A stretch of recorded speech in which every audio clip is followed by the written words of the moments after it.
Pénétrer dans un saloon guidé par Lucky Luke et son fidèle cheval Jolly Jumper. C'est une expérience immersive qui vous est proposée dans le cadre de la fête de la BD qui démarre aujourd'hui. On découvre cela en images. Le geste a fait rêver des millions de lecteurs. Lucky Luke, c'est le cow-boy solitaire, le cauchemar des Dalton. Il est de passage à Bruxelles à la rencontre de ses fans. Ils veulent jouer avec mon pistolet, voir ma pose traditionnelle. Et le plus souvent, ils demandent à prendre une photo avec moi. Sur des événements comme ici, on me le demande tous les 5 mètres. Décors, anecdotes historiques et références aux aventures sont présents partout. L'occasion de voir comment le héros a évolué avec les années. L'éditeur permet aussi à certaines personnes de faire une histoire ou 2 histoires en s'appropriant le personnage, mais juste un one-shot. Donc on a Mathieu Bonhomme qui en a fait 2, L'homme qui tua Lucky Luke et Le Moins de Tête qui vient de sortir. Cette année aussi est sorti Lucky Luke se recycle, avec un côté un peu écolo, assez original.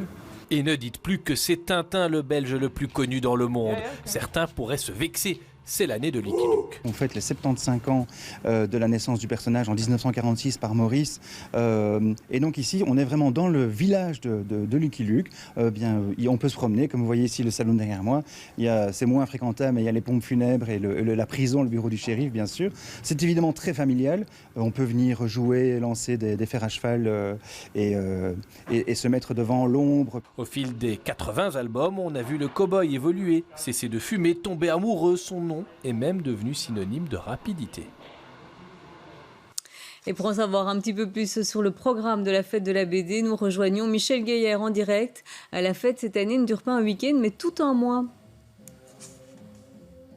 Oui, c'est une conséquence de la crise Covid, puisqu'il est compliqué d'organiser des rassemblements avec beaucoup de monde. Eh bien, la fête de la BD va durer plusieurs semaines, l'occasion d'organiser des visites, des ateliers, des rencontres, des séances de dédicaces, des expositions. Alors, vous avez vu celle consacrée à Lucky Luke, héros créé par Maurice, mais il y a aussi l'exposition de cette autrice qui est française, qui a habité en Suisse et qui nous plonge dans une ambiance très américaine. Moran Mazar, vous êtes avec nous. Félicitations pour cette première grosse exposition.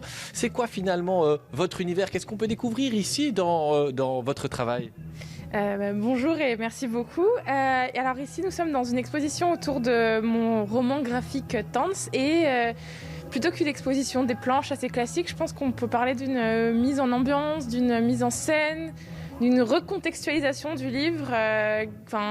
Vu que l'histoire est assez dépendante du contexte géographique et historique, de son contexte, notamment parce que ça se passe en Allemagne et à New York à la fin des années 50. Ici, on a une exploration des quartiers de New York où ça se passe, de leur histoire, de leur contexte culturel. Voilà.